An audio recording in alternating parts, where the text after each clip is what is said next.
Hello, everyone.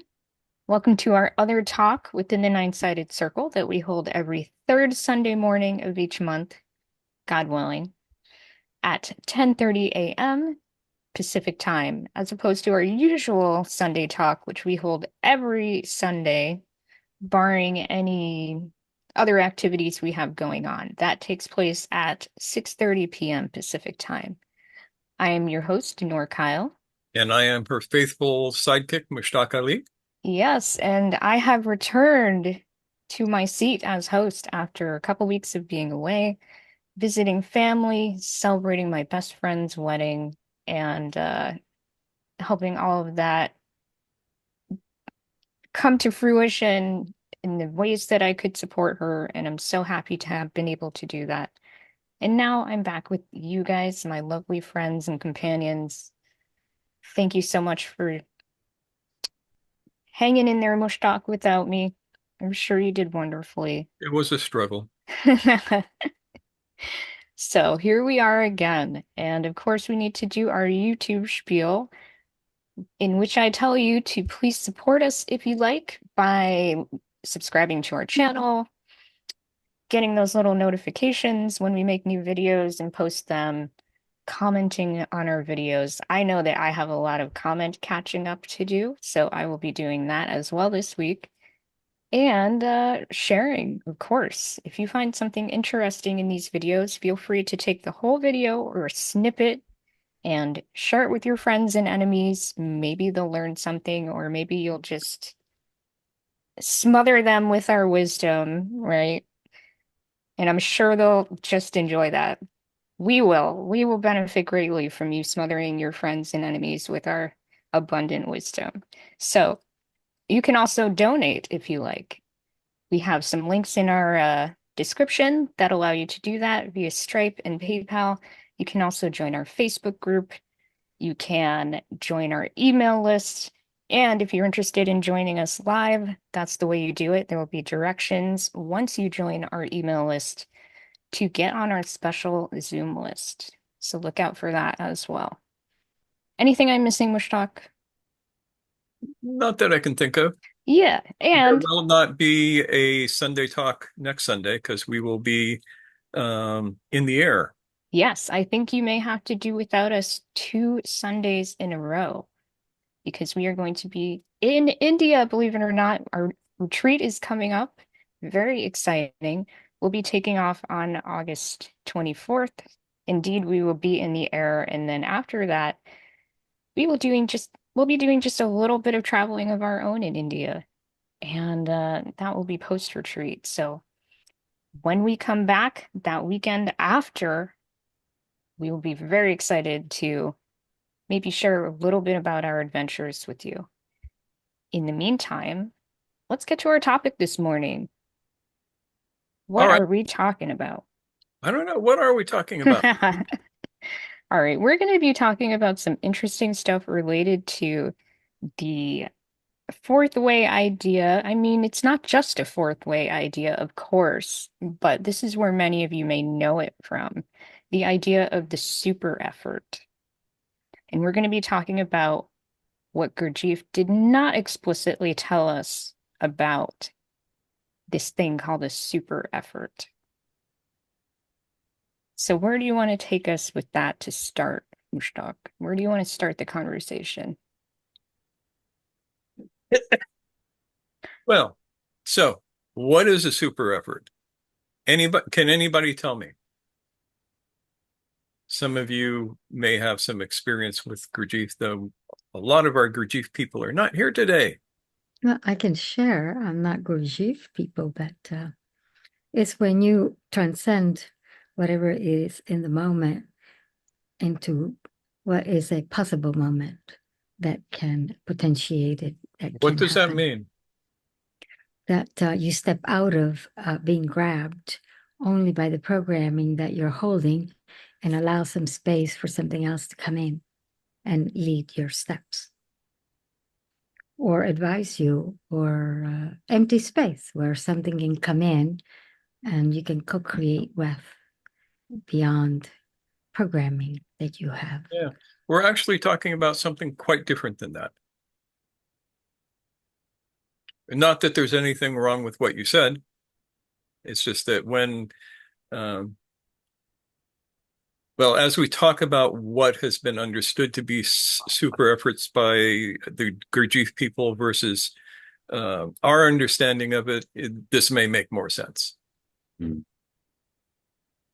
I So, see Wael has a thought. yes, well, I was just gonna say, is super effort the equivalent in the physical world of um, a much bigger physical effort to do something like in building or in carrying stuff, um, and through that exertion, something is obtained. Is that something on in the direction?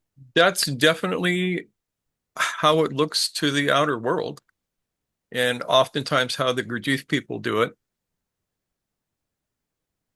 So, Gurdjieff used to have his students physically work really hard. Uh, and he would exhaust them. And this is what he called super efforts to a certain extent. And the Gurdjieff schools since him have done things like this. And I am here to tell you that this is not a true super effort.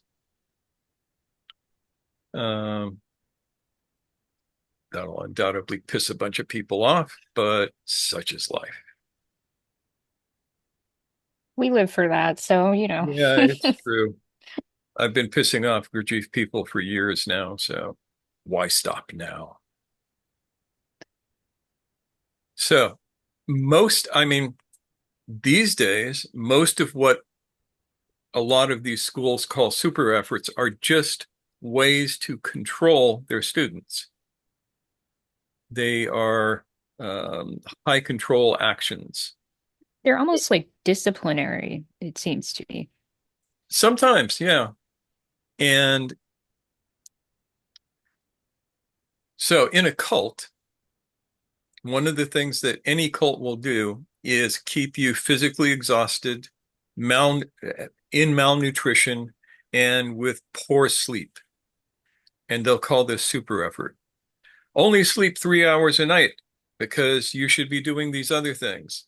Do that for a week and your mind has been turned to tapioca pudding. Yeah, I think the word I was looking for was like not just disciplinary, but like punitive, you Yeah. know? Like this is a punishment. You are a bad child. That Go dig this hole. Now fill it in like the army. that too. Yeah. Yeah. So this is not a super effort. To understand the super effort, you need to understand a phenomena called second wind. Second wind is when you have exerted yourself to a point where you could say you have used up the glycogen in your muscles. And so your energy is beginning to drop significantly. And whatever effort you're doing is hard.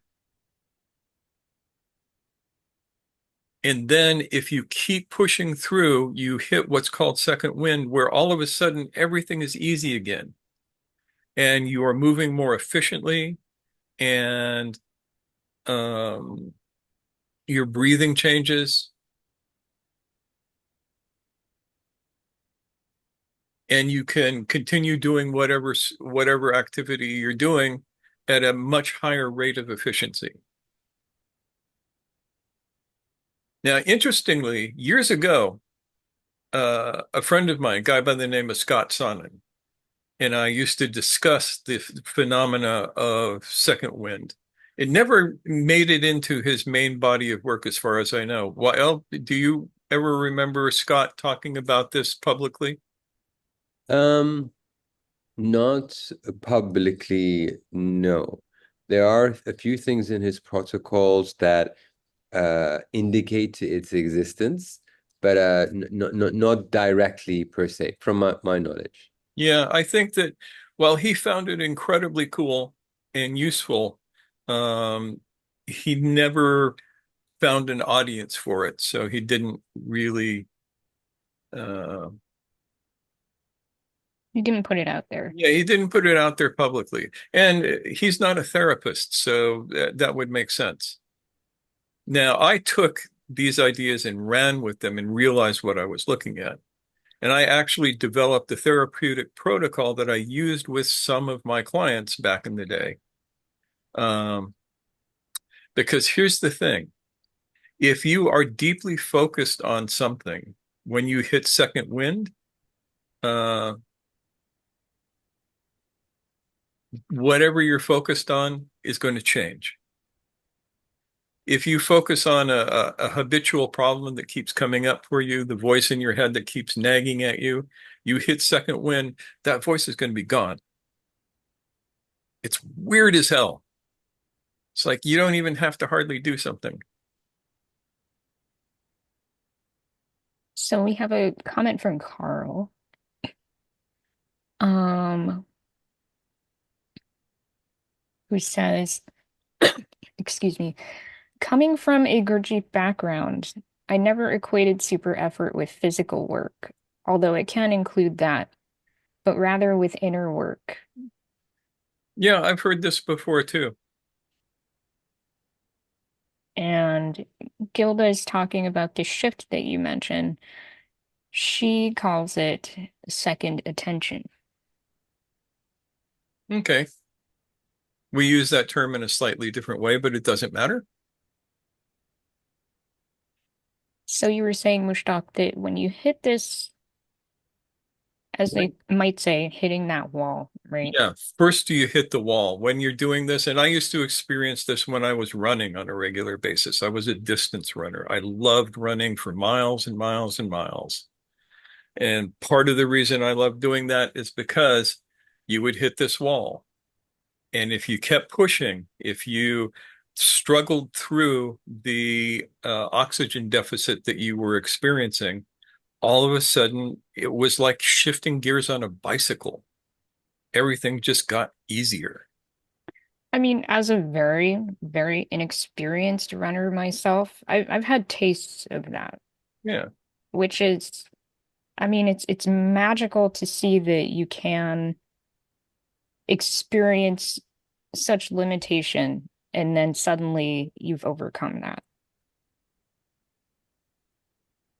So whether you're someone who has done super long distance running like you have, Mushtaq, or you're running on a treadmill for 20 minutes. Yeah.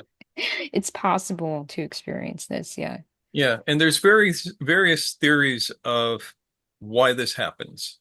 I like two of them, and I think they may be a combination of these two. The first is that you're going to use up all the glycogen in your muscles.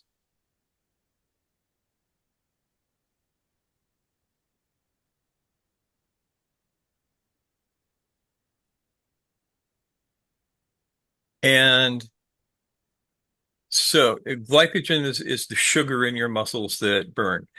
There is a next level to that where you start burning essential fatty acids for fuel. And that can only happen when the glycogen has been used up. And there's this space in between the one and the other that is miserable. Now, I'm talking physical here because it's the easiest to see.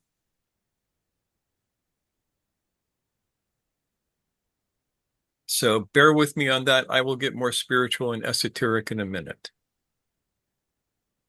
But when you make this shift, your brain chemistry changes. And the number of times I used to use, if you can imagine this as a therapeutic session, I had a bunch of these. So This is that's a, a yeah, this is a 4 pound weighted ball. I would have them in from 3 pounds to 6 pounds. And this is soft and squishy so that it's easy to grip. And the sessions when I was working with clients, the ones who were willing to try this out, would start with both of us moving this ball through certain patterns.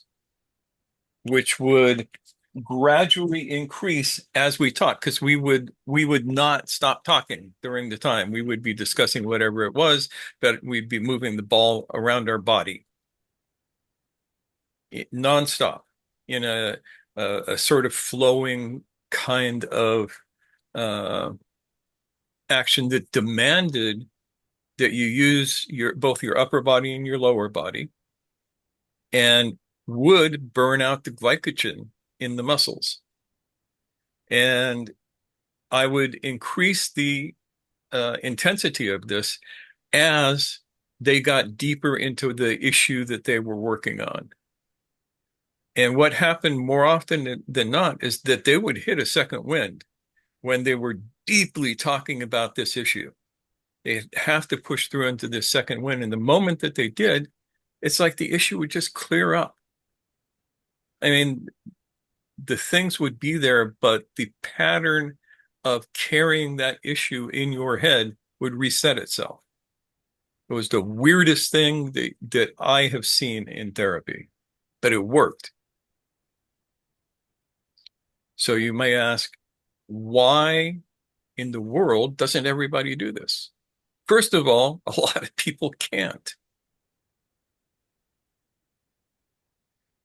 And here's the thing about super efforts. And as far as the Gurdjieff work does, if you look at what Gurdjieff did according to his students, things like digging out a boulder uh, with just shovels and then breaking it up with sledgehammers and chisels, which would take 2 or 3 days to any number of things like that. Literally dig a hole here. Okay, now fill it in. That kind of thing. He used a lot of physical super effort in his work.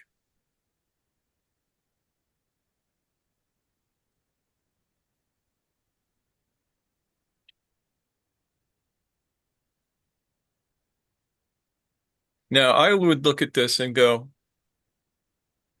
we don't do that. The Sufi school that I belong to does physical work, but not like that.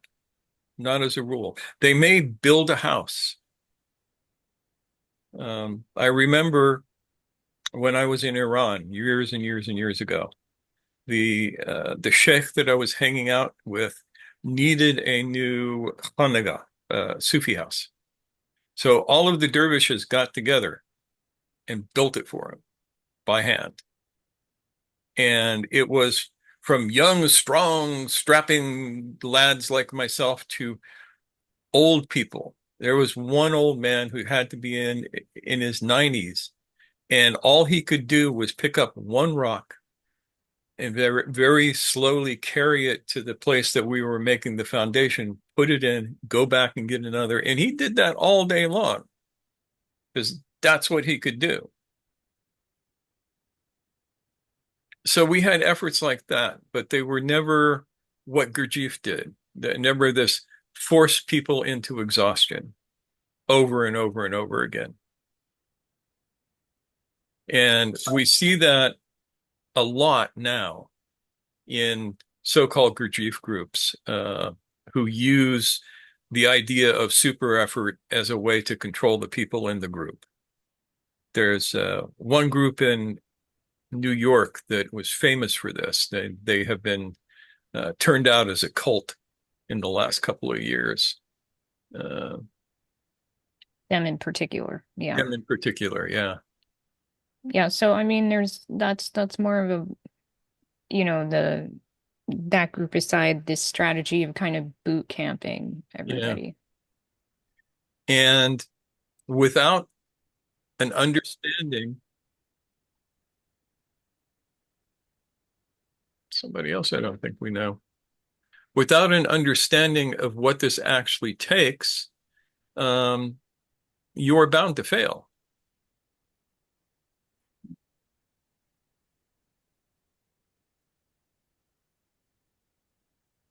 So, what does it take? First of all, you need to be in good health. The preparatory phase of doing the super effort is you are in good health, you're well fed, you're well rested. Then you are ready to do this. If you go into trying to make a super effort in a state of exhaustion, it's going to be bad for you. The second part is you have to have recovery after the effort. You don't just go from one to the next, to the next, to the next, because I guarantee you this, and anybody who has ever worked physically will know this, it will damage your body. If you are training with 3 hours sleep a night and not getting proper nutrition and never giving your body a chance to recover from the efforts that you're putting it through, you will damage yourself, no matter how esoteric and spiritual you think you are. So,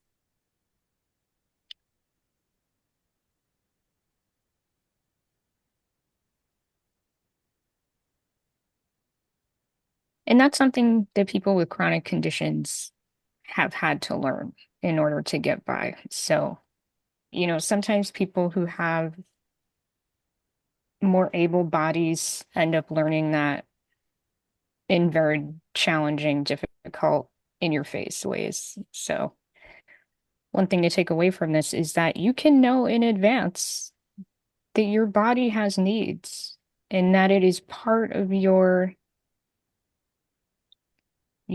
let's say, quote unquote, spiritual development to respect those needs.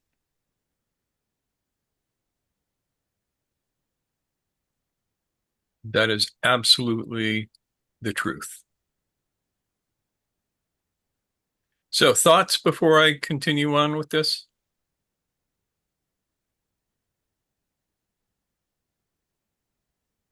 Carl. Yes, Carl, talk to us. What would you say the purpose is of these super efforts? That is a very good question because that's one that does not get answered enough. Gurdjieff said at a couple of different occasions, only super efforts matter or count, and never told us counted for what. But in the way that I'm describing it, it is first of all to do some very quick work on yourself. Here's a tool by which you can do resets on certain patterns. Once you have done that, the real super effort is the effort to stay awake through the process of what you're doing. And when you hit second wind while you were awake, it becomes way easier to stay conscious, to stay awake, to self-remember. So this is where people like Brian come in. You can go to his gym and he will work with you on the rowing machines or the treadmill or whatever it is that you want to do and help you move your body through the phases of making a super effort that puts you into second wind without killing yourself. And then he'll tell you, now go rest and eat something good or something like that. I'm putting words in his mouth, but yeah. He gives a thumbs up, though. He consents to these words that you put in his mouth. And this is, I mean, this is an incredibly cool thing that most people don't experience. If people knew what Brian was doing, they would be flying into Phoenix from everywhere just to work with him. I kid you not. I mean, they call it Row Dojo for a reason. Yes, Brian. Thank you for that. Well, it's true. And I guess while I'm unmuted, I think it's also these super efforts are important so people can see what their body is capable of. Mm-hmm. Yes. And in majority of these cases, people come in with an attitude of, oh, I can't do this for that long, or I can't do that distance. But in the right settings, you 100% can. The right And for them to settings. see Yeah. that is just a major booster. Yeah. And Yeah. that's an important lesson for everyone. We are very often, I mean, again, bringing up people with chronic conditions, uh, there can be a resistance for people with able bodies and with less able bodies to experience that sense of I'm limited. And then that becomes a self-fulfilling prophecy simply because there's a lack of understanding of the circumstances, as you mentioned, Brian, in which limitations can be overcome.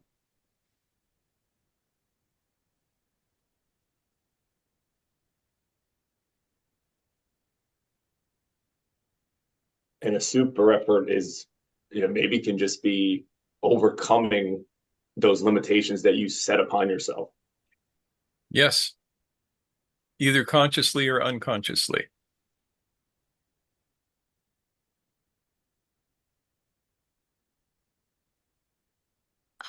If I can share, I find that when working with the body, and I'm now a yoga practitioner, and constantly I set these second wind. If one is in tuned and on the path of evolution, naturally one receives what next step is available in order to go beyond the resistance without necessarily, running into all these, oh, I don't know, and I push at all these things. So there is an element that one needs to respect that has to do with personal development and the way they are able to access whatever practice it is they're doing with their mindfulness. And we constantly, we'll chant while we're doing yoga postures, and we'll exceed the yoga posture to his capabilities into a whole new. And I'm 67 and I can do things that a 20-year-old can't do.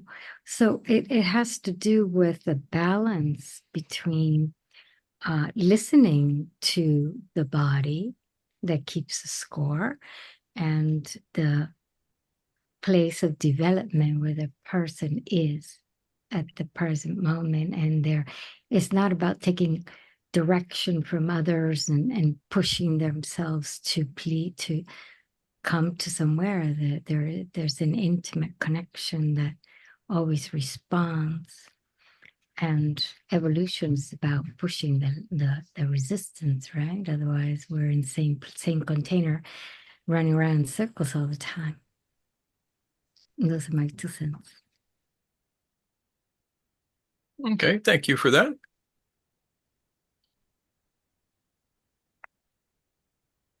I think that resonates for me for sure.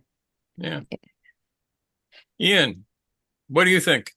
Oh, Diva was getting my Oh, attention just now. okay. Hold that thought. Eva, where are you? Do you want me to unmute you? All right, sure. I'll help you out. Actually, I can't, Mushtaq, because you're gonna make me Holy crap. to You see give what me the happens when you're permission. gone? I forget all of the important things. We just fall apart.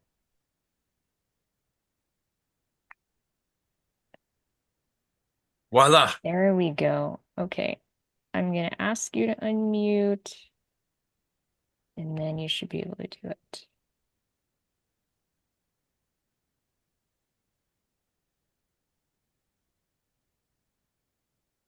Oh, I'm sorry. Okay, Did you just remute her? I did. I'm a terrible person. There you are, Diva. I'm so sorry. Okay, so I gotta tell my story very quickly, Sure. I promise.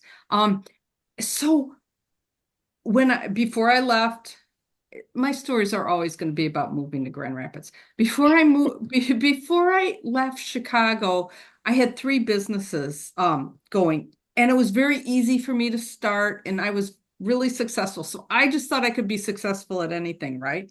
So I come here and I'm thinking, well, what does one do when they're retired?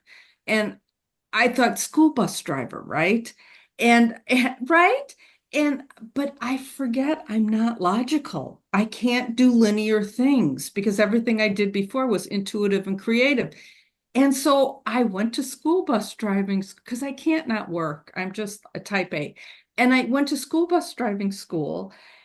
It was so hard, but I did the super effort. And every day I just pushed myself through. And then I became a school bus driver. I cried every single day when I got on that bus. I overdid it. I I have chronic migraines. I have things, just from working so much when I had my businesses in Chicago. And that's when I had the realization, like, and being in a Gurdjieff group, pushing yourself, I thought I was gonna achieve enlightenment because I pushed myself so hard and I was gonna achieve this. And all I did was cry every day, especially because Grand Rapids is so hilly and I'm not used to driving on hills. And they never plow the streets. So I wasn't used to driving on snow. Oh my God, it was the most horrid year, but I pushed myself through it. I said, I'm gonna finish the year. And I did finish the year. But by the end of the year, every day I was coming home, just sleeping, binge eating. It was way beyond my capacity. So then that's when I decided I love hanging out with the kids. So I'm just going to be a bus monitor. But that's my story of trying to do super effort, but it was too super. Yeah. Not to mention the kids in Grand Rapids tend to be a little bit wild. When I first got there, I thought I would do a little substitute teaching because I used to be a Oh, teacher. And I looked at a couple of schools and walked away going, no, not worth it. the kids actually don't bother me, even the bad ones. Now, for me, that's a reasonable spiritual development exercise. Not strangling them even though you want to. No, I don't get in ego battles with them. They don't bother me. But yes, I do know what you mean. So now, finally, Ian, I want your opinion if you have one. Well, I mean, the whole physical thing is not really something I do, as you know. But I have had two experiences over the years that might count as super efforts. And in some years afterwards, I started calling them my first and second personal vision quests because although they weren't like a traditional vision quest or anything like that, um, they did involve a great deal of, let's say, intellectual probing into both myself and into various topics. And the first one was in 1987, and it took about 3 months.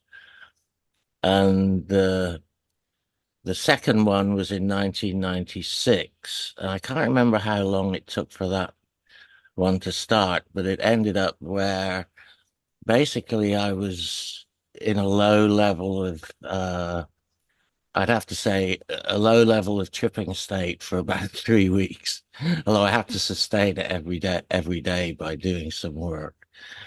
But in both cases, um, I came away with a whole lot of insights um, that took me well beyond anything that I could have got to without those. And in particular, some ideas about software architecture that I used extensively over the years. Um, and it's probably not worth trying to go into a whole lot more detail because it would take a whole lot of time and explanation. But I think those are just the two times I've really experienced something like that. Yeah, but it sounds like that's what we're talking about, especially with the insights that you got.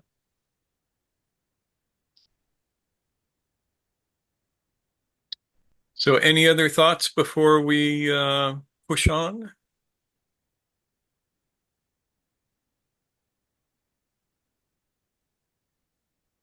Seems like people are ready to push Okay, on. I'll share something. Sure, That sure.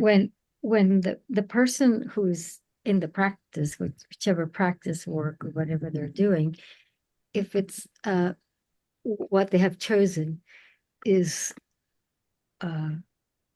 it's something that it has evolutionary capacities, and it is resonant with who they are, then while exerting that again and again on its own, it goes into the next level. And then it starts showing new things and you start adding it. But when it's not appropriate and it's not resonant within all the many aspects and centers of the being, then something like what Diva shared will come up. And I'll give an example. I can sit on the computer, and when I sit one too many hours, I become stiff like a board. I mean, it is stiff, like really, I can't even move. The body just refuses. So my body answers all the time, said enough. And if I continue pushing it, I will end up with who knows a medical condition. So there's a book called The Body Keeps a Score. So when one listens to the body and has that kind of perception, that's one indication to always know whether that which they're pushing and they're actually engaged with is something they should be doing or something that is not appropriate for them.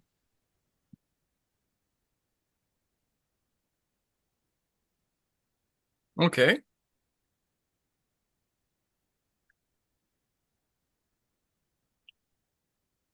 Yeah, I mean, what I'm hearing is that there's two things going on here.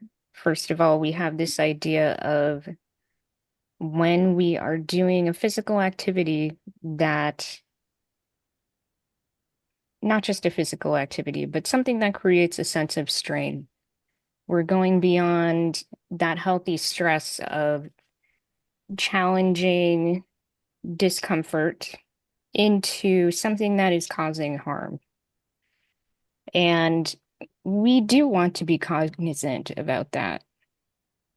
We do want to be aware of, if we sit, especially things that make us tune out from our bodies, like sitting at the computer.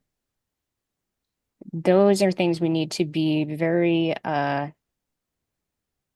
aware can do us damage because we tune out and are not paying attention to that threshold of where it becomes not just a discomforting challenge or a challenging discomfort, but it pushes past that. We pushed ourselves past that.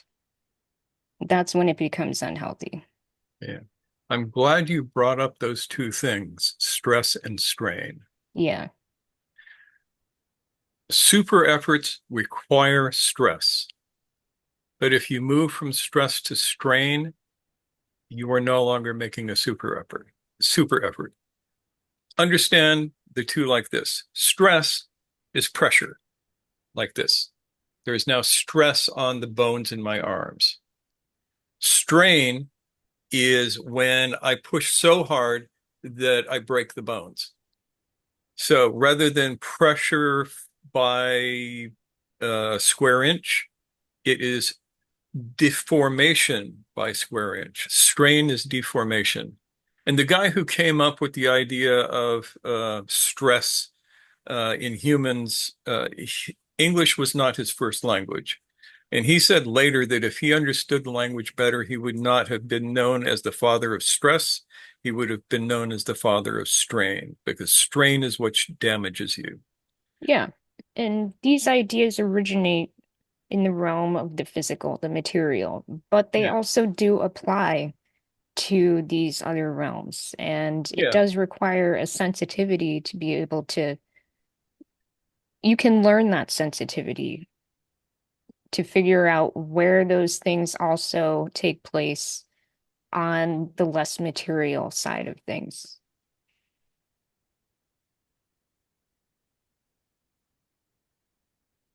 On the other hand, though, there is no separation from the material and the immaterial. So keep that in mind as well. Yeah. Health is one thing. It's not compartmentalized. So you want to make super efforts and use that as part of your work? Great idea. How do you go about doing it? First of all, find a coach who understands this. And by coach, I mean a guide, a spiritual teacher, whatever. Somebody who is not going to damage you by making super efforts. Prepare your physical plant. Make sure that you are getting enough, but not too much rest, getting proper diet in proper amount, and being focused on the things you need to be focused on. Rest and recovery are like the missing part of all of this. If you do not recover from an effort and you make another effort, you are moving from stress to strain, and you will deform yourself in some way. And trust me, deforming your Achilles tendon is no fun. Stressing it, great. Deforming it, no. Or deforming your emotions is no fun.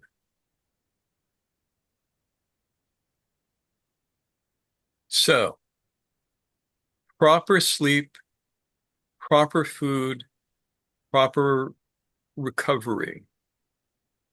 The recovery needs to be both active and passive. Everybody knows passive recovery. You just flop and you let your body recalibrate. Active recovery is moving in such a way that your body benefits from the movement rather than being more stressed by it. So, for instance, doing joint rotations, which encourage synovial fluids in the joints and encourages your consciousness in the rotating part of your body. So if I'm rotating my wrists, my attention is in my wrists right now. My synovial fluids are building up in the joints, which is something that we want. And a certain amount of health, both physical, emotional, and mental, is achieved. And he's sitting down, like he's not doing Yeah. anything super rigorous. No.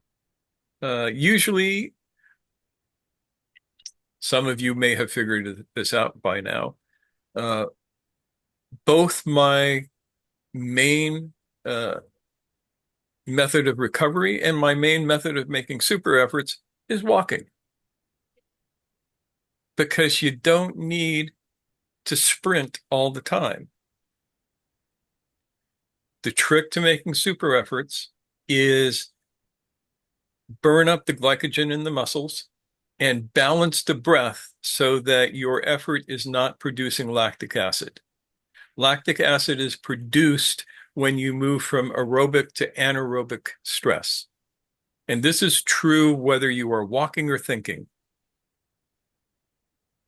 Lactic acid lowers the body's ability to function and to recover. So learning to find that threshold between effort and anaerobic effort. I also want to point out, even if you're just having an emotional super effort experience, think about the amount of tension that builds up in your body.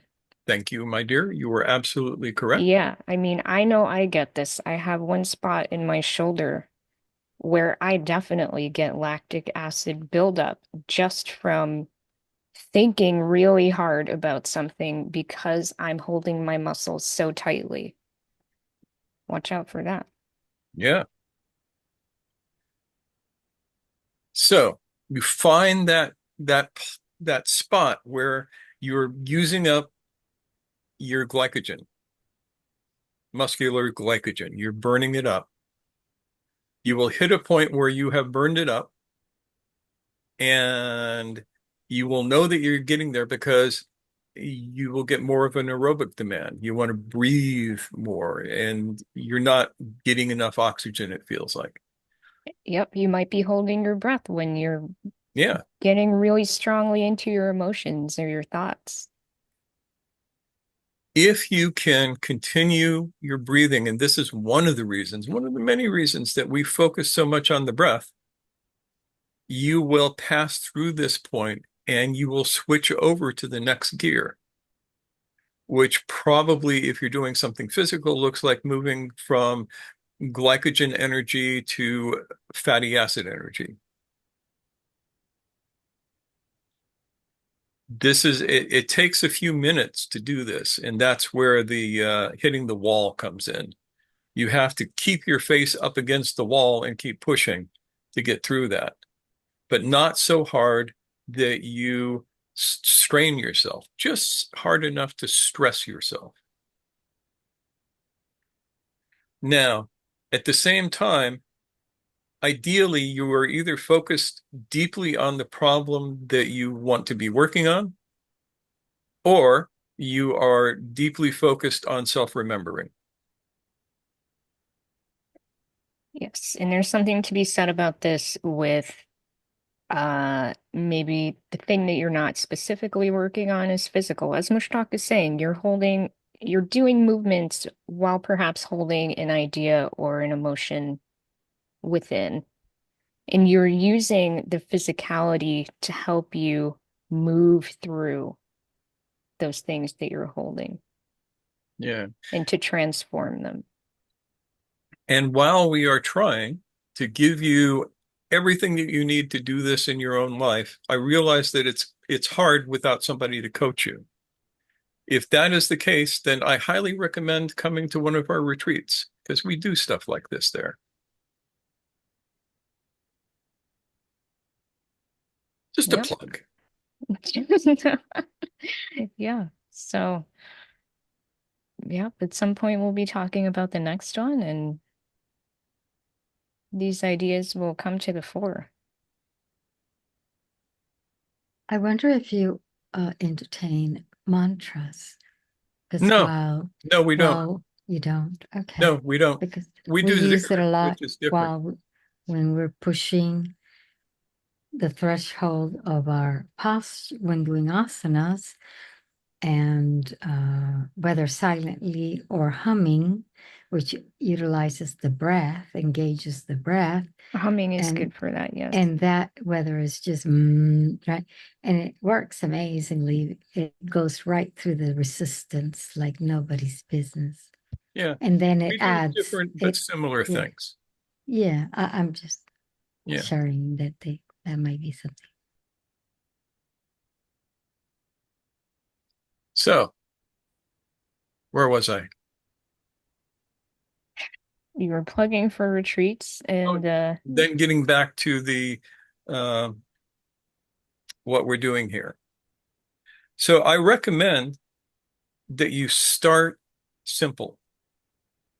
If you're a runner, use running. If you are a walker, use walking. If you are neither of these, find some physical thing you can do that will use up the glycogen in your muscles. This can take anywhere from 20 minutes to 45 minutes, depending on how much you have and how much effort you're putting out. And then see if you can push through. Do not damage yourself doing this.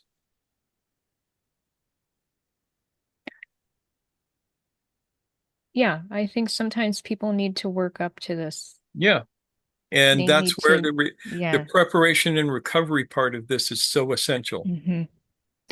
To for people who are not very physical, it takes time sometimes to learn to trust yourself that you're going to be okay through this process. So if that's you, that's completely understandable. And just take your time working up through this first stage of exertion first.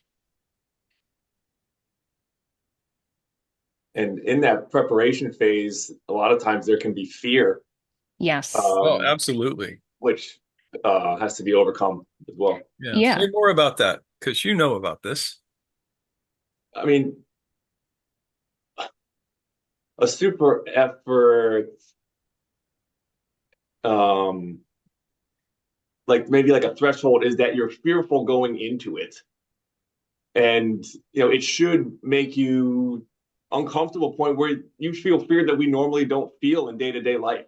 We try to live as comfortably as possible and avoid scary situations, and so getting in touch with that fear and uh conquering it can be very useful.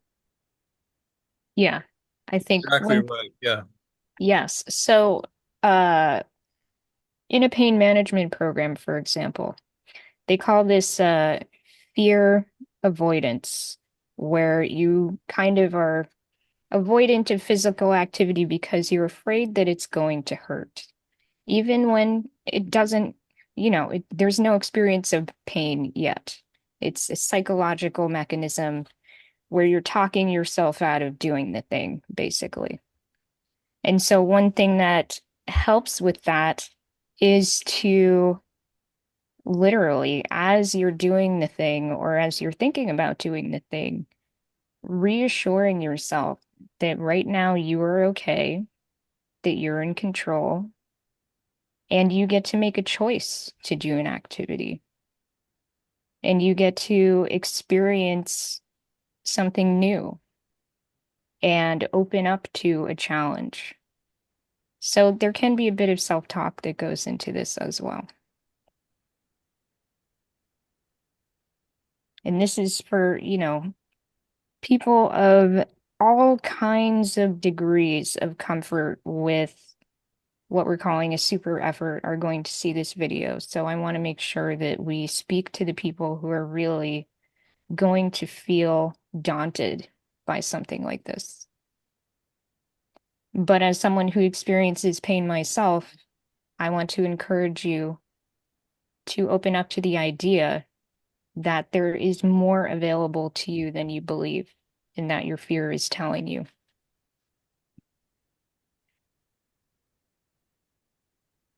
Yeah. Well, you are the other person here who will know a lot about this. And also, for anybody listening, if you want to go to Dubai and work with him, he can put you through this. You're more than welcome to come to Dubai, and I'll put you through lots of stress, not strain, lots of stress. Um, when we train in strength specifically, there is a very specific number in terms of effort. So in the exercise world, we have something called perceived level of exertion. Um, so it's basically from 0 to 10. So 0, no effort; 10, you're about to pass out. So in programming for strength, we always make sure that the effort, the perceived level of effort, does not exceed 8. It's a very, very specific number. So not 7 and definitely not 9. And as a coach, you have to really look at, I mean, and that's why I second what you say, Mushtaq, about working with a coach, one that's done it before. So the coach can look at someone who's a beginner who doesn't really know what an 8 is for them. They don't know what a 9 or a 7 is, but it's a very specific particular point where the rep has just started, the quality of movement has just started to deteriorate. So as a coach, I'm looking for the signs of when does the technique deteriorate. That's pretty much an 8, and I tell them to stop, recover. And then when we're fully recovered and there's signs for that, we go back. So it really is important to stress that when we're doing a super effort, in the context of what I'm saying, gaining strength. You can't gain strength without putting in a super effort. You'll be lifting stuff you've never lifted before, carrying stuff you never thought you'd be able to do. And there's a lot of fear inherited in that. But to be working with a coach that A, has done it, B, uh, wants you to continue without obviously injuring yourself, and is looking for these signs of deterioration where they know, the coach, he or she knows that you have gone past an effort level 8. You are now into strain. And I think applying that to the spiritual world is really, really important. So when I'm doing the work, when I'm either studying the talks on the YouTube channel, which I often do, I go back and replay. And sometimes if I have a couple of hours, I'll do a couple of talks. But I will always reach a stage of exertion, and I have to stop to stay awake. In my part of the world, I can't speak on other parts of the world, but to stay awake here takes effort, because there's a lot of distractions. And for want of a better word, the machine here is very powerful, a very, very powerful machine. So to be able to know when to take that break in order to continue. So what I'm getting out of the talk tonight, Mushtaq and Noor, please correct me if I'm wrong, but in order for us to grow and do the work of maturing as human beings, we have to have this great efforting that we are speaking of. But in order to sustain that, we must be able to know when we're deteriorating and to rest and recover in order to continue the process. Have I understood the jest That's for tonight? absolutely correct. Yeah. And the interesting thing about the idea of the 8, for me, 8 is exactly the end of your effort before it goes into strain. And 8.1 is too much. And uh, I learned this using a heart rate monitor when I was running. And so I decide, where is the end of my aerobic stress and where does it become anaerobic? The easy way to do that is you subtract your age from 180, and then you can add a couple or subtract a couple depending on your level of health. As long as you stay below that range, you're in your aerobic capacity. And it used to be frustrating for people I worked with because I'd slap the heart rate monitor on them and set to exactly what they needed. And when they ran over, they'd have to stop and recover and then start again. But in a month or two, they were cruising faster than ever at that aerobic capacity. They would just overcome this using stress rather than strain. Yeah. Yeah. And there's a spiritual analogy to this too. When you are doing the work, when you are struggling to stay awake, when you're struggling to be in self-remembering, you have to remember that you cannot self-remember 24 hours a day. You just can't. If you try, you will strain your brain. So, I mean, another word for strain here for all of these categories of being is burnout, right? yes, burnout is long-term strain. So, it was actually Munib and I were talking about this the other day, and the conclusion that we came to is that it is absolutely necessary to have recovery from spiritual practice. We know because we try and measure everything, right? You're a meditator, they will slap you in an fMRI to see what your brain is doing. So we know that if you maintain a state of awakeness for a while, it becomes harder and harder to maintain it. Just as it's hard to take a weighted ball and hold it There we go. Hold it up in the air like this. I can do this really easy right now. 20 minutes from now, I'm going to be bringing the second arm up to try and keep it up. Or using your knee or whatever. Yeah, I would be cheating. I'd be totally cheating. We'd never know. Because cheating is part of the path. Yeah. Yeah. And for me, I cannot hide fatigue because I have my tremor, right? So I can sort of, in a sense, use that as a gauge. And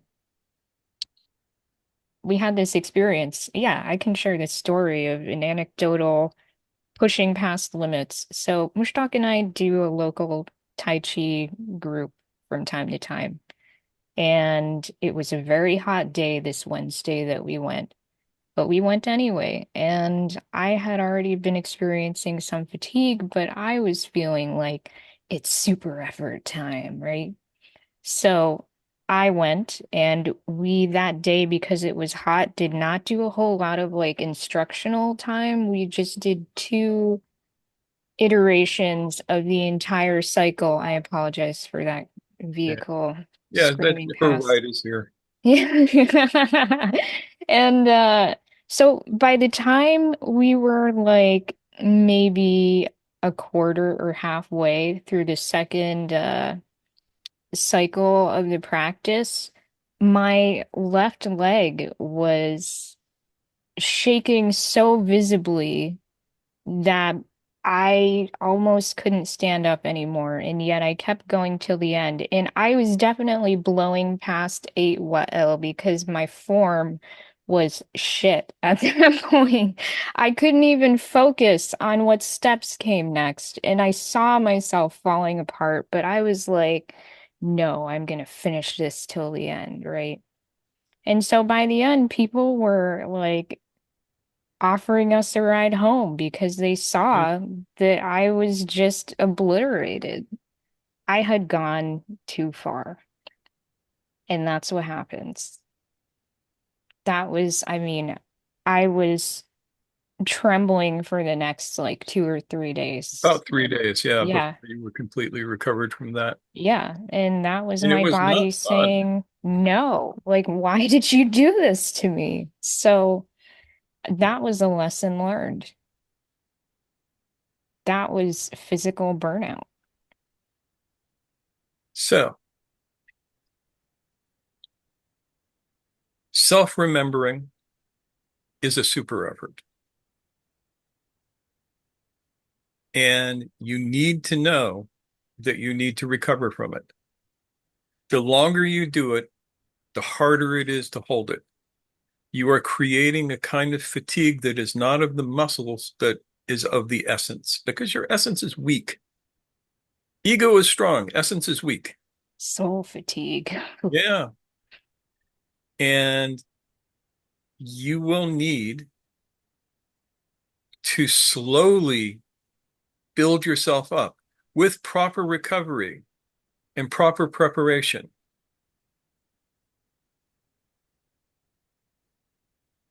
There's one part of preparation that I haven't mentioned yet, but I'm going to throw it in here at the end because the people who have already dropped out don't deserve to know this. And that is one of the secrets to this is fasting. When we fast in the correct way, we strengthen our ability to operate at a glycogen deficit.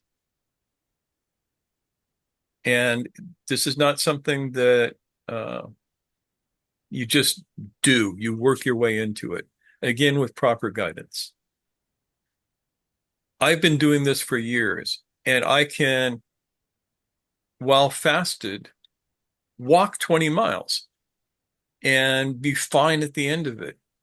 But that's because I'm adapted to it. And I'm not in that great a shape, but I'm adapted to being able to operate um, under that particular stress. But it's taken years of practice in order to do that. I don't recommend that for most people. Um, most people in the beginning will be half dead walking 1 mile in a fasted state. So you got to work your way up to it.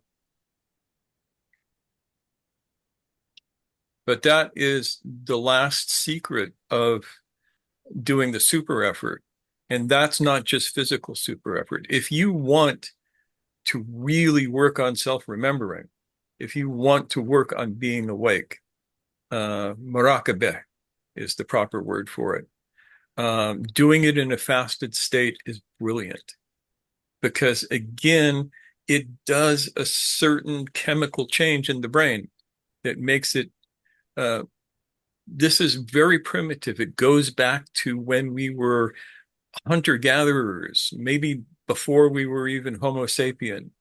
And when you're in a fasted state, the brain kicks over and says, I'm hungry, get up, go chase something down and eat it. And it gives you the energy to do that. And that's one of the most amazing things about proper fasting is that you gain energy from it. Your body shifts into predator mode. And you don't have to prey on some poor sheepy somewhere. You can prey on your own ego. You can hunt down your ego and subdue it. Well, that's the thing here, right? This is not purely physical material. This is definitely as much mental and emotional. Yeah, we just start with physical because it's the easiest to see. It's a doorway. Yeah. It's an access point.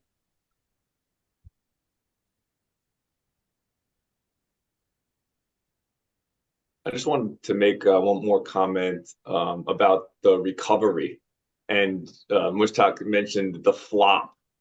And Good luck. like in being maybe like actively passive in observing that recalibration and observing how the body heals while you're flopped. And it's like you're another just great way to tap into that intelligence of the body. And it can really be magical if you look at it from going from a state of completely exhausted or injured or immobile, and then feeling slowly, oh, okay, now I can move my knee a little bit better now. Now that the ankle has a little bit more mobility, and how the body slowly comes back to life is something you could look forward to as you finish your super effort. Yeah, and a Yeah. building sense of trust in yourself and in your body. And by the Absolutely. way, I should tell everybody listening to this that if you want to be coached in this, you can contact either Brian or Wael through the Nine-Sided Circle, either on the forum or send us an email and we will get it to them because they both offer exactly what we're talking about in interestingly different ways. Free consultation. Say Oh, again? nice. The free consultation. Yes, free consultation. Mention the Nine-Sided Circle. There you go. You heard it here. Thanks, Brian. Thanks, Wael. So we have hands up with Ian and then Munib. Yeah. So Ian, what's your thought? Well, I've got a couple of different things. The first is just a comment that I was watching the women's soccer on the Olympics, and one of the things that the commentators started talking about quite a bit towards the end in particular was that it was a very compressed schedule where the teams really only got 2 days between matches in the knockout phase. They actually got 3 to the final, but they were basically saying that that was probably too much because there wasn't quite enough recovery time, that it should have been three days. Yeah. And it strikes me as being somewhat similar because when you're playing that extreme of a level of matches, you really are working yourself to the point of exhaustion and possibly injury if you overdo it.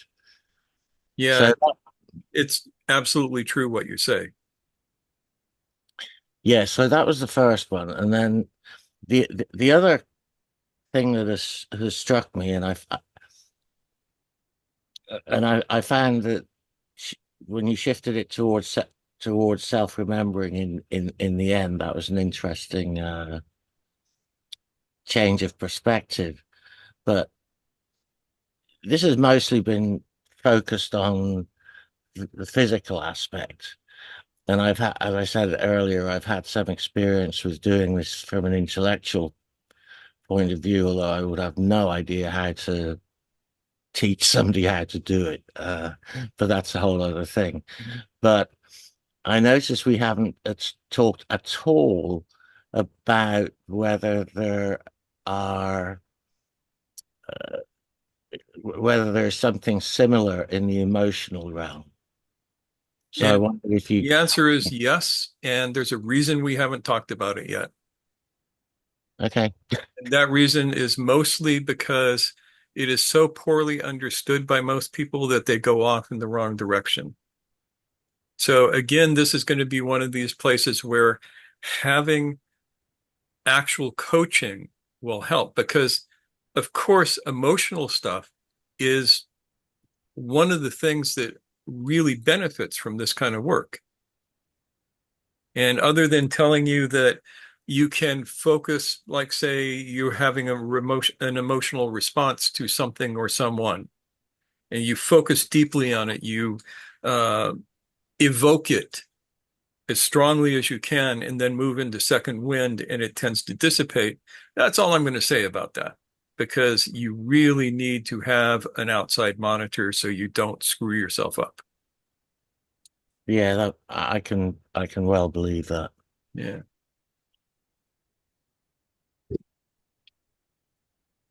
Munib, speak to us. I can very well relate to this, the whole thing, because one of the things is that I try a little too hard. Be it, I mean, Oh, Coach say Weil it ain't can so. Coach Weil can testify to that as well as you. So that's one of my main things which I struggle with, and I tend to operate in short bursts and kind of burn out after that, and then I need a huge recovery period. So that's one place where the training with Coach Weil has really turned out to be fruitful, because now I think it's the first time I'm actually seeing physical gains in terms of strength, because otherwise it would just be 1 month of gym and then I'd get a shoulder problem or something. Yeah. Yeah. Yes. And That's it's the same with, problematic. yeah, that's one of the things, and one of the reasons why I think I try too hard is because of lack of consistency as well. And I think those two problems go hand in hand. You try too hard because you're not consistent, and then you're not consistent because you try too hard. So I think those two things go very together, and consistency, I think I would say, being patient with the results and not overreaching. I think that's the way to go for anything substantial, any substantial transformation, I would say. Yeah. It's like the fire. So if the fire is too hot, then you'll burn yourself, and like you need the exact right amount of fire for cooking, for example. Yeah. Yeah, that's what I wanted to say. Yeah. That's perfect. Yeah. Yep. Yeah. You learn through experience and likely through guidance what you need. And then through that learning, developing trust in yourself and in the process.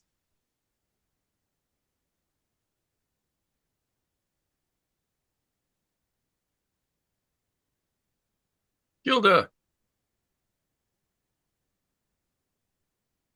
Hi. I wanted to share a word that might be helpful, and that's integration time to integrate what has taken place during what is being called here super effort or whatever.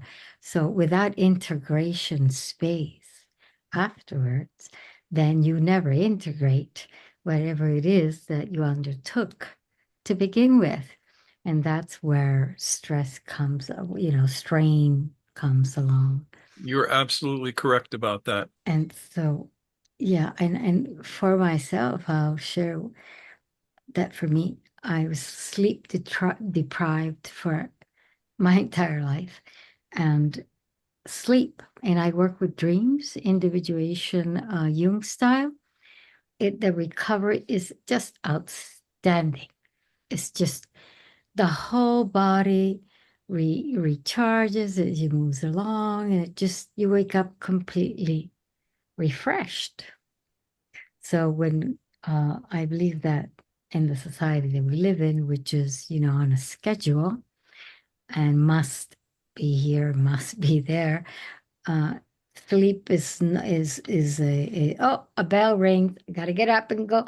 You don't even have the attention span when you wake up to gather where you've been, integrated before you even begin your day.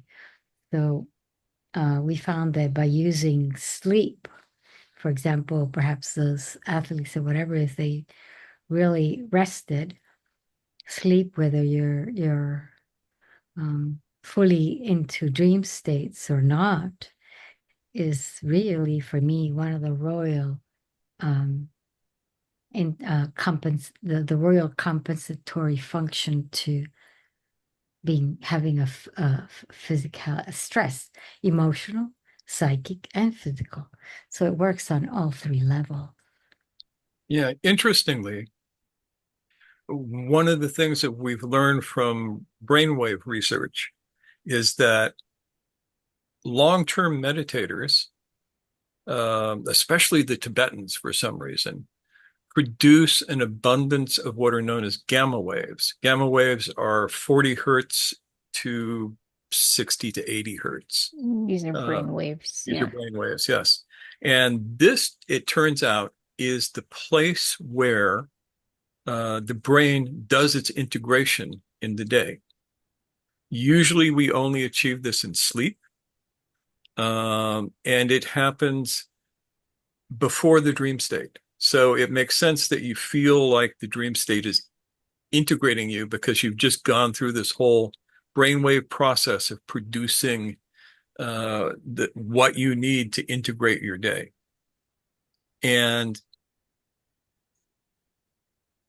specific techniques for producing this brainwave are meditation in particular ways. In addition to good quality, restful sleep. It helps with the rest. But that's just an aside. But thank you for that because integration is incredibly important. Yeah, for me, that's a critical component of recovery. Without that, it's, there's superficial recovery, but it's not sustained.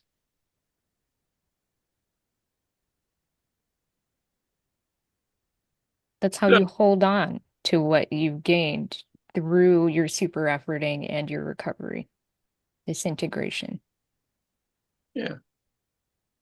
So any other thoughts before we wrap this up?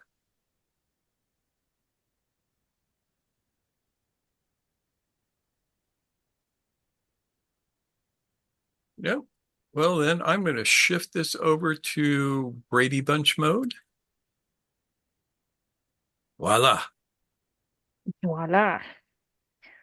Well, everyone, thank you so much for joining us this morning and for your wonderful contributions to the conversation. And I guess it's time to do a little bit of recovery and integration of our own, right, Mushtaq? Right, everyone? Called breakfast. Yeah. Refueling, because we have a full day ahead of us. We'll be joining you again at 6:30 p.m. Pacific time this evening as where well. We will endeavor to upset more people. I guess it's on the agenda today. So take care, everyone. If you'd like to join us again this evening, feel free. But if not, we will just see you next time and have a wonderful evening or day or doing whatever it is that you need to get done. Take care. Take care. Thank you.